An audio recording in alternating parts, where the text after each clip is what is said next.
베드로와 요한이 이제 성전으로 들어갈 때 성전 미문 앞에서 나면서부터 걷지 못했던 사람이 구걸하는 모습을 봅니다. 그 사람이 베드로와 요한에게 구걸을 하는데 베드로가 그 사람에게 이렇게 말을 하죠. 은과 금은 내게 없거니와 내게 있는 것을 내게 주느니 곧 나사렛 예수 그리스도의 이름으로 일어나 걸어라. 베드로에게 있었던 것은 예수님이었고요. 그리고 베드로가 진짜 그 사람에게 주었던 것은 예수님이었습니다.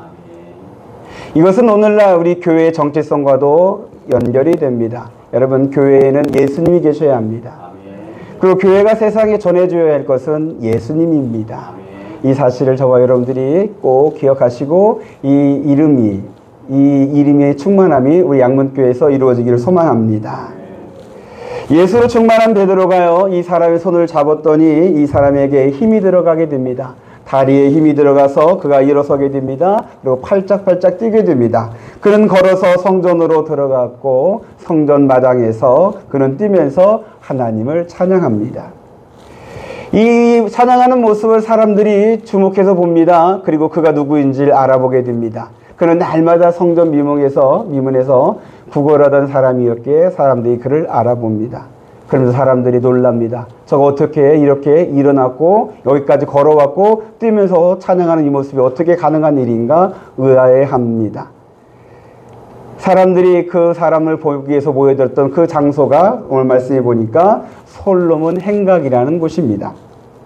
여러분, 솔로몬 행각은 이제 기둥이 세워져 있고 그 위에 지붕을 얹은 곳입니다. 벽은 없고요. 기둥과 지붕으로 있는 곳입니다. 다른 말로 하면 회랑이라 하기도 합니다. 이 솔로몬 행각에는 이제 성전 마당에 있는 행각인데 이제 성전에 들어왔던 사람들이 이것에 모여서 율법학자나 랍비에게서 가르침을 받는 그러한 장소이기도 합니다. 요한복음 10장에 보면은 예수님께서 이 솔로몬 행각에서 유대인들에게 복음을 선포한 적도 있습니다. 예수님이 이렇게 말씀하셨습니다. 나와 아버지는 하나이니라. 자, 예수님께서 이 복음을 선포했더니 유대인들의 반응은 저가 신성모독한다 하면서 돌을 들어서 예수님을 치려고 했습니다. 그랬던 솔로몬 행각에서 이제 베드로가 사람들에게 설교를 하게 됩니다. 베드로의 두 번째 설교입니다. 베드로의 설교가 이 성경에 기록된 과정이 어떻게 기록됐는지 과정은 나와 있지 않습니다. 사도행전이 기록된 때는 베드로의 설교한 후에 적어도 20년, 30년이 지난 때입니다. 근데 이때 베드로 했던 설교가 여기에 기록된 것은 이제 베드로가 설교문을 적어서 한 것은 아닙니다. 성령의 감동비에서 그때 이제 나왔던 설교이기 때문에 그렇죠. 또 베드로의 설교를 누가 적은 것도 아닙니다. 준비된 설교가 아닙니다.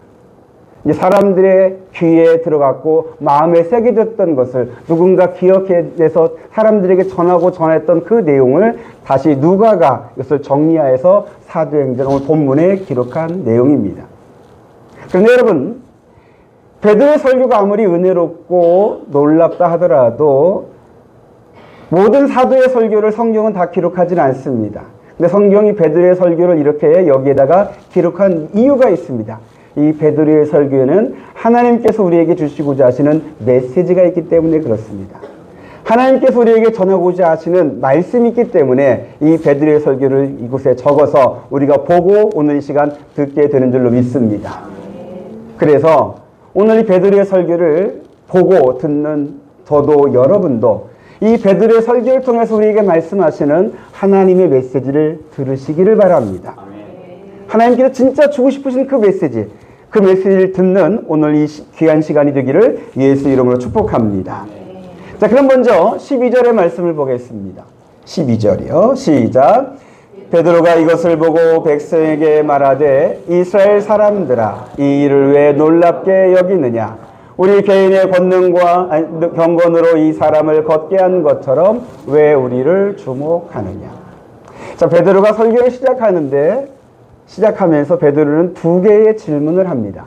여러분, 두 개의 질문이 뭡니까? 왜 놀랍게 여기느냐? 이 일을 왜 놀랍게 여기느냐? 이게 첫 번째 질문이고요. 두 번째 질문은 뭡니까? 왜 우리를 주목하느냐? 두 가지의 질문을 던지면서 설교를 시작하고요. 그리고 설교의 전체 내용은 이 질문에 대한 답을 베드로가 하면서 설교를 하게 됩니다. 그래서 이 12절은 설교의 서론이기도 하면서 설교 전체를 이제 알려주는 그러한 조감도이기도 합니다. 베드로가 말하는 겁니다. 이 일이란 건 뭐냐면은 나면서 걷지 못했던 이 사람이 걸어서 성전에 들어와서 뛰면서 하나님을 찬양하는 이 모습이 놀라운 일이 아니라는 겁니다. 여러분들 아무 반응이 없는 이 모습이 놀랍기도 하지만 베드로는 이게 놀랍지 않다는 거예요. 근데 여러분 한번 생각해 보세요. 여러분이 아는 사람 가운데 나면서부터 걷지 못했던 그런 어려움, 아픔을 겪고 있는 사람이 주일 양문교에 와서 얼른 봤더니 이 사람이 걸어왔어요. 뛰면서 하나님을 찬양을 해요. 양문교도 이런 일이 나길 소망합니다. 그러면 여러분들의 모습은 어떨까요? 놀라죠. 도대체 이게 무슨 일이야? 누가 저를 위해 기도해 줬을까? 누가 저를 낫게 해줬을까? 혹시 목사님이 아닌가? 하면서 목사님을 혹시 또 주목해 볼지도 모르겠지요. 어떤 기적을 보면은 놀라워하고 또 그 기적을 일으킨 사람을 신비롭게 바라보는 것은 당연한 일일지도 몰라요. 기적에 대한 자연스러운 반응이에요. 그런데 베드로는 왜 놀라워하느냐? 이건 놀라운 일이 아니라는 거예요. 그럼 베드로가 진짜 말하고자 하는 건 뭡니까? 진짜 놀라운 일이 있다는 거예요. 여러분들이 모든 사람들이 다 놀라워할 만한 하나님이 하신 일 중에 진짜 놀라운 일이 있다는 것을 베드로는 오늘 설교에서 말해주고 있습니다. 여러분, 하나님께서 하신 일, 성경에 보면 하나님이 하신 일들이 참 많습니다. 하나님은 이 천지를 말씀으로만 7일 만에 천지를 창조하셨습니다. 믿으시면 아멘. 그리고 하나님은 광야에서 길을 걷고 있는 이스라엘 백성을 앞으로 가로막고 있는 홍해바다를 바람을 불어서 홍해바다를 가르시고 바다 한가운데 길을 내셔서 백성이 지나갈 수 있도록 하신 분이십니다. 하나님은 이스라엘 백성이 그 광야에서 먹을 것이 전혀 없는 그 광야에서 40년 동안 하늘에서 만나를 내려주셔서 그 장정만 60만 전체 200만 명이 넘는 그 사람들이 40년 동안 광야를 걸어갈 수 있도록 먹이시고 보살피신 분이 여호와 하나님이십니다. 하나님은 병자를 고치셨고 하나님은 심지어 죽은 자도 살리셨고 또 여호수아서를 보면은 여호수아가 전쟁할 때에 여호수아가 태양아 멈춰라 선포했더니 태양조차 멈추게 하셨던 분이 여호와 하나님이십니다. 그래서 우리는 하나님을 전능한 하나님이라고 그렇게 고백을 합니다. 이 모든 것이 하나님은 가능합니다. 얼마든지 언제든지 이보다 더한 것들이 하나님에게는 가능해서 그래서 성경에서는 이런 일이 일어났다고 기록하면서 이것이 하나님이 행하신 놀라운 일이다라고 말하지 않습니다. 그냥 하나님, 우리가 볼 때는 기적이지만 하나님 때 볼 때는 이것쯤이야 라고 하시는 것들입니다. 그거와 비해서 나면서 걷지 못했던 이 사람이 일어나서 걷는 것도 사실은 놀라운 일이 아니라는 거예요. 그런데 베드로는 놀라워하는 사람들에게 왜 놀라워하느냐? 이것보다 더 놀라운 일을 하나님이 하신 게 있다. 진짜 놀라운 일이 있다. 이제 그것을 설교를 합니다. 그게 뭐냐면 먼저 결론부터 말씀을 드립니다.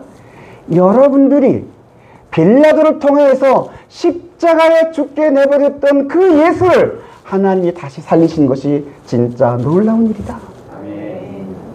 여러분 15절의 말씀 한번 보시기 바랍니다. 15절의 말씀 시작. 생명의 주를 죽였도다. 그러나 하나님이 죽은 자 가운데서 그를 살리셨으니 우리가 이 일의 증인이라. 바울이 진짜 베드로가 진짜 전하고 싶은 놀라운 일은 십자가에 죽으신 예수님을 하나님이 다시 살리신 이 복음, 이 사건을 말하고 있습니다.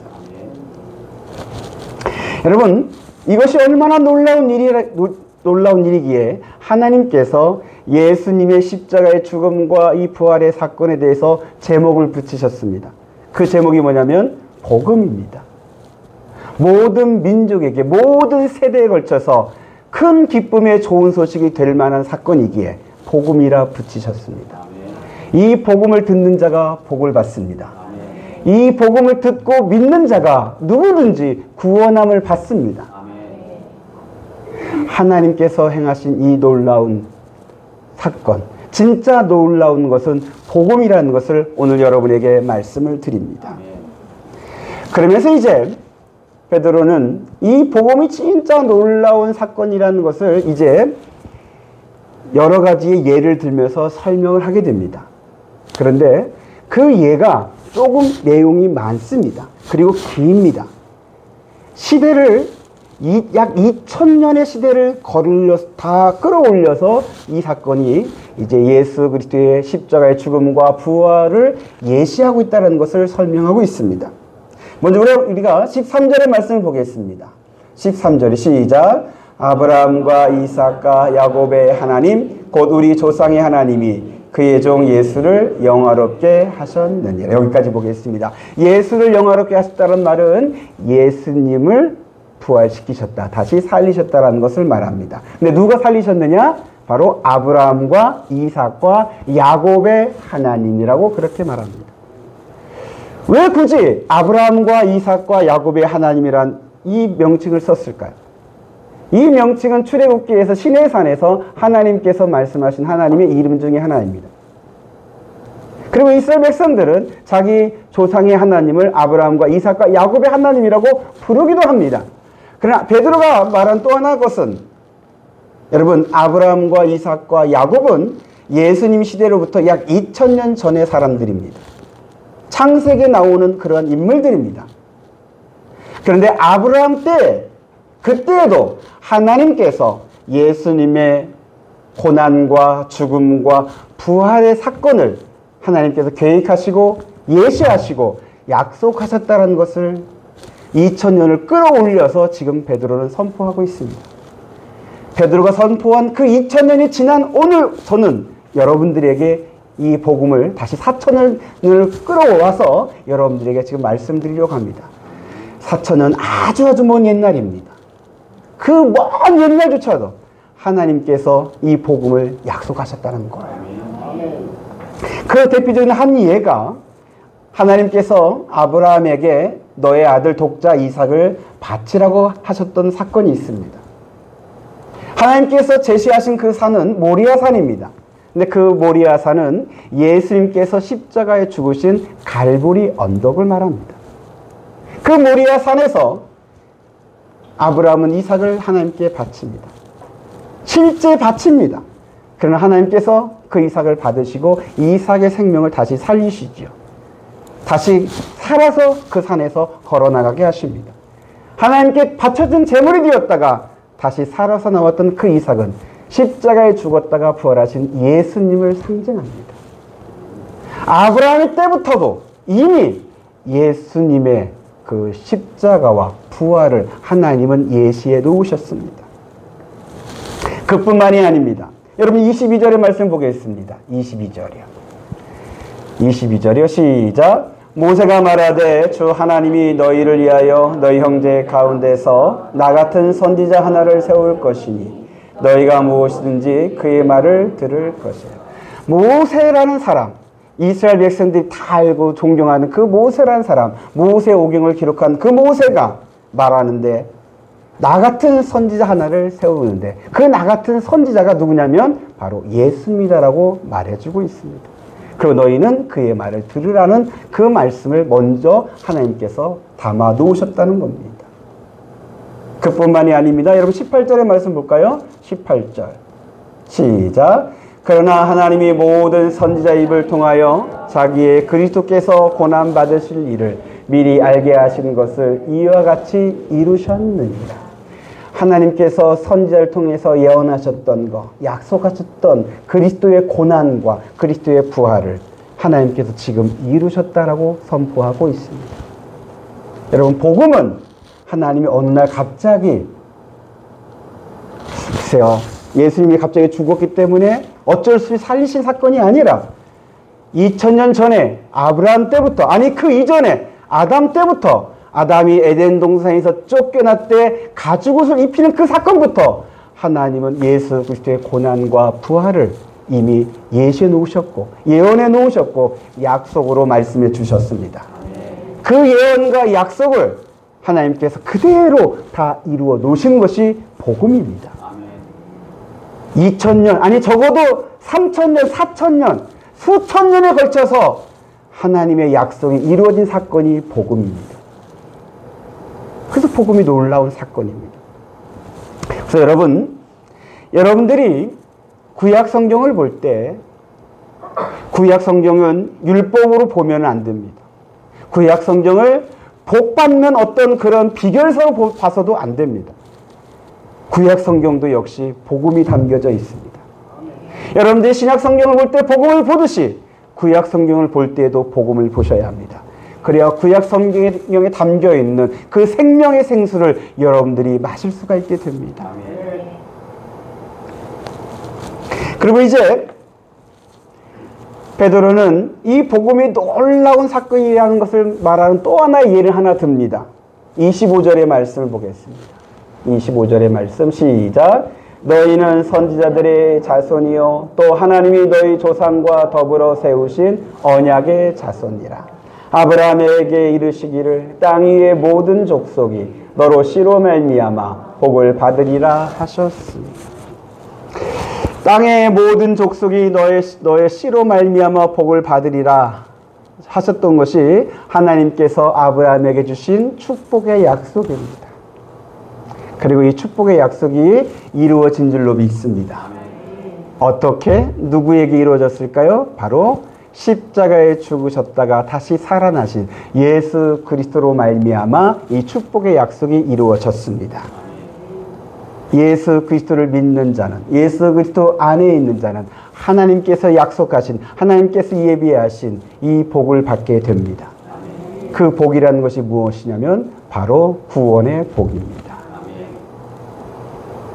그래서 예수님의 십자가와 부활은 모든 세대에, 모든 민족에게, 모든 사람에게 미치는 큰 기쁨의 좋은 소식, 복음이 됩니다.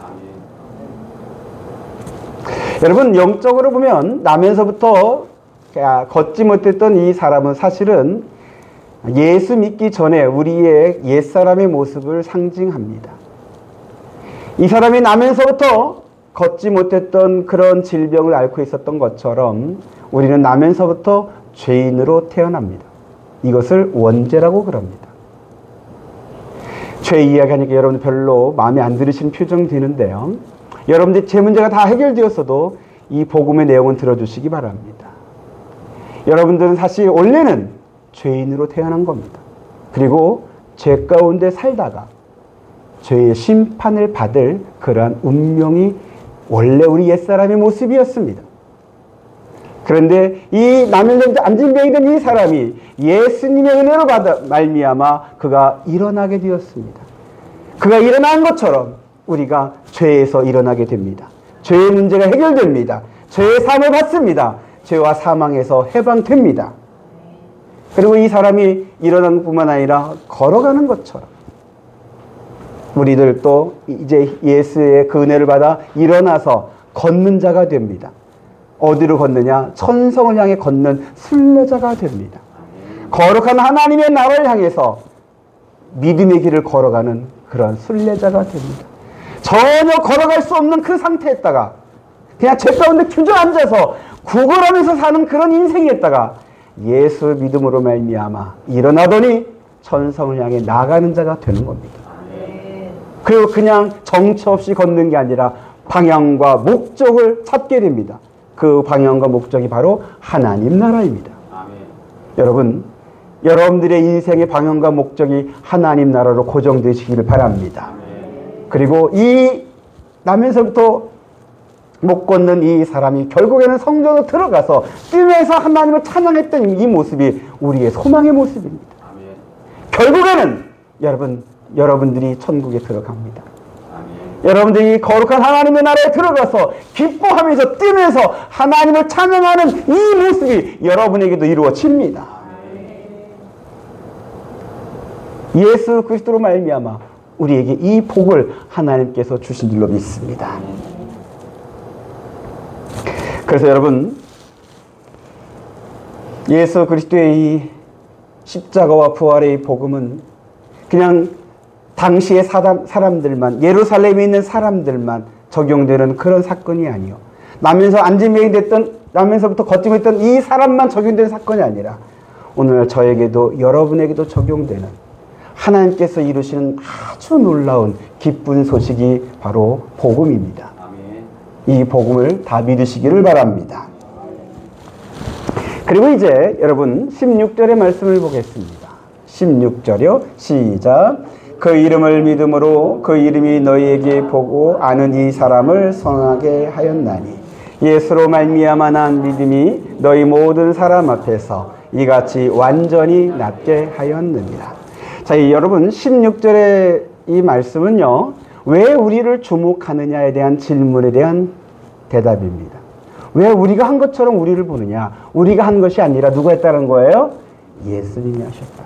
너희가 십자가에 죽였지만 하나님이 다시 살리신 그 예수님이 지금도 살아계셔서 나면서부터 거침을 듣던 그 사람을, 태어난서부터 죄인이었던 우리를 다시 살리신 분이 예수님이시다. 우리를 구원하신 분이 예수님이시다.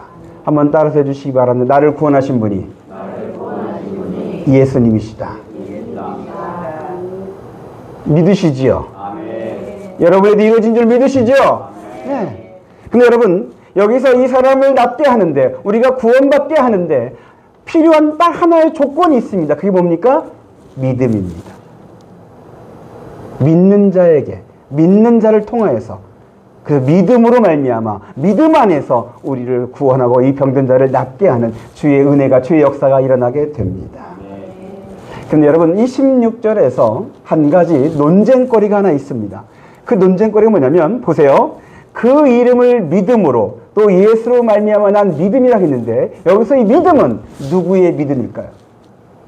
1번 베드로의 믿음, 2번 안진뱅이의 믿음. 사실 이거 논쟁거리예요. 여러분들이 아무 말 대답해도 상관없어요. 이건 정답이 안 될 수도 있어요. 지금도 논쟁이기도 합니다. 주석에도 보니까 확실히 이거다라고 하진 않습니다. 근데 제가 볼 때는 좀 답은 정해져 있는 것 같아요. 우선 문맥상으로 보면은 안진뱅이의 믿음이 맞아요. 그죠? 그의 믿음으로. 그런데 문제는 뭐냐면 이 안진뱅이는 예수님을 만난 적이 없어요. 예수님의 말씀을 들은 적도 없고 예수 믿는다고 고백한 적도 없어요. 그래서 그의 믿음이라 하기에는 좀 뭔가 좀 빈약해요. 그래서 어떤 사람은 그 안진뱅이의 믿음이 아니라 베드로의 믿음이다. 예수님의 제자였고 성령 받았던 베드로의 믿음이 그를 낫게 했다라고 그렇게 말하기도 합니다. 그런데 베드로의 믿음이라 하기에는 논리적으로, 신학적으로 문제가 있어요. 어떤 문제냐? 여러분, 구원은 다른 사람의 믿음으로 구원받지를 못합니다. 오직 본인의 믿음으로 구원받아요.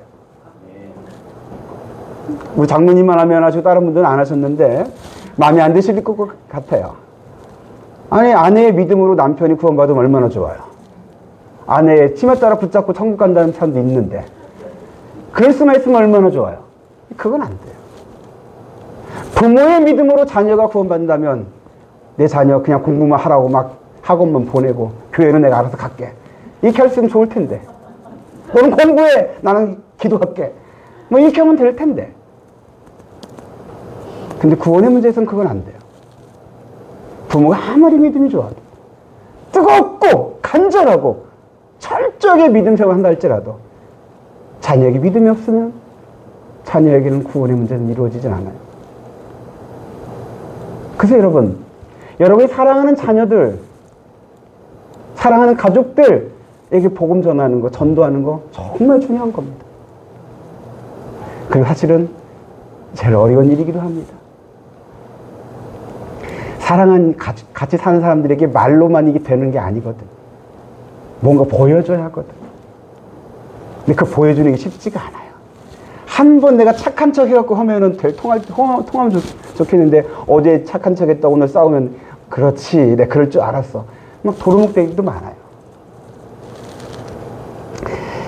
자, 먼저 결론부터 말씀드립니다. 여러분, 16절은 안진뱅이의 믿음입니다. 그러면 이 안진뱅이는 언제 예수님을 믿었을까? 그 타이밍은 언제인가? 정확하진 않아요.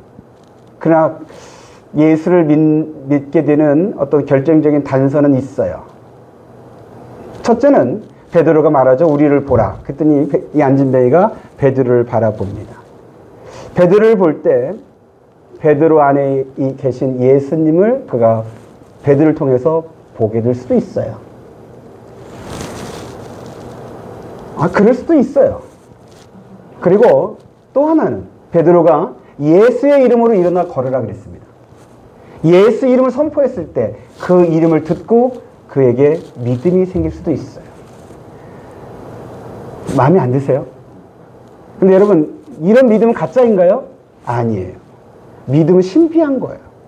신비로워요. 왜냐하면 어떤 사람은 믿고자 해도 잘 안 믿어지는 분이 있어요. 교회를 10년 다녀도 믿음이 안 생기는 분이 있어요. 나도 정말 믿고 싶어. 예수님이 나를 위해 죽으셨고 나의 죄를 다 사해주고 나를 하나님의 자녀 되게 하시고 나를 천국 백성 되게 하셨다는 이 복음 나도 믿고 싶은데 안 믿어져. 그런 분도 있어요. 근데 어떤 사람은요, 예수 그 이름 하나만 들어도요 아멘 하면서 믿어져요. 뭐 그렇게 쉽게 믿지 말고, 아니요, 쉽게 믿는 게 아니에요. 그냥 믿어지는 거예요. 이제 이걸 놓고서 어느 교단은 뭐 하나님이 택하신 백성이다, 예정된 사람이다 하면서 뭐 예정론이라 하기도 합니다. 성경에 그런 예정에 대한 이야기도 있어요.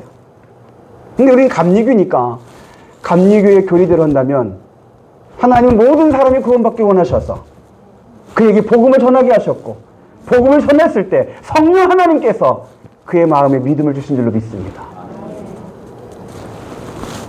믿음 갖는 거, 이것은 사람마다 다 달라요. 그래서 이 안진뱅이도 이 사람에게 예수 이름으로 일어나 걸어라 그 한마디에 그가 믿음이 생길 수도 있는 거예요. 그 믿음으로 그에게 역사가 일어난 줄로 믿습니다.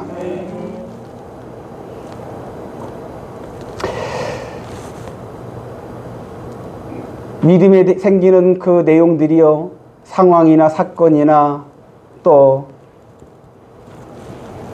어떤 말씀을 통해서 믿게 되는지 사람마다 다 달라서 이렇게 하면 믿음이 생깁니다, 이렇게 하면 믿음이 좋아집니다, 딱 정답이 있질 않아요. 그런데 한 가지 모든 사람에게 공통되는 거 한 가지는 딱 있어요. 그게 뭐냐면, 여러분, 우리의 믿음의 주는 예수님이셔요. 예수님에게서 믿음이 나와요. 오늘 16절에 그 예수로 말미암아 난 믿음이라고 했어요. 누구에게서 났다는 거예요? 예수님에게서 나왔어요.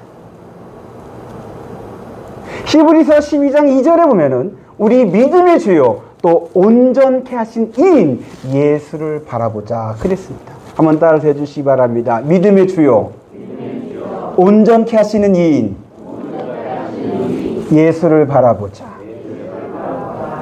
여러분 믿음의 주인은 예수님이셨어요. 여러분의 믿음을 온전케 하시는 분도 예수님이셨어요. 그래서 여러분들이 교회 오셔서 제가 아무리 설교하는 제가 목소리 높이 외친다 할지라도, 제가 좀 잘생겼다 할지라도, 우리 딸 웃는데 저를 보지 마시고 앞에 있는 사람이 아무리 막 소리지고 막 모션을 취한다 할지라도 그 사람에게 현혹되지 마시고 여러분들 예수를 보셔야 돼요. 아멘. 이것이 베드로의 설교의 결론이에요. 그리고 오늘 저의 설교의 결론이에요. 예수를 보셔야 여러분들의 믿음이 온전케 됩니다. 아멘. 이 예배를 통해서 여러분들이 예수를 바라보면서 예수로 충만케 될 때, 아멘, 여러분에게서 누군가가 예수님을 보게 될 것입니다. 아멘. 그것이 복음의 증인입니다. 여러분, 복음의 증인은 말로만 하는 게 복음의 증인이 아니라 나에게서 살아 역사하신 예수님이 나타나는 것, 나는 죽고 예수가 사는 그 모습이 나타나는 것, 이것이 복음의 증인의 모습입니다. 아멘. 그것이 내가 누군가를 사랑할 때 나타날 수도 있고요, 아니면 내가 겸손히 섬길 때 나타날 수도 있고요, 아니면 누군가를 위해서 이름을 용서할 때 나타날 수도 있고요, 아니면 헌신하고 희생할 때 나타날 수도 있어요. 아멘. 제 말한 이 모든 모습들은 예수님께서 이 땅에 계셨을 때 하셨던 모습들이고, 예수님께서 내 안에 계셔서 저를, 여러분들을 주장하셔서 우리 이렇게 바꾸시는, 거룩하게 변화시키시는 성화된 그리스도인의 모습이기도 합니다. 저는 여러분들에게 사랑해야 한다, 겸손해야 한다, 충성해야 한다, 헌신해야 한다, 이런 거 강요하고 싶지 않아요. 제가 강요하면 그것은 잔소리입니다. 저는 강조하는 것은 여러분들이 예수를 바라보라고 하는 겁니다. 예수를 바라볼 때, 예수로 충만할 때 여러분에게서 예수님의 새 생명의 역사가 나타나게 될 줄로 믿습니다. 그 새 생명의 역사가 여러분을 변화시키셔서 여러분의 가정에서도, 직장에서도, 이 지역에서도 사람들에게 예수 그리스도가, 지금도 살아계신 예수님이 나타나는 복음의 놀라운 일이 지금도 일어나게 될 줄로 믿습니다. 말씀 맺겠습니다.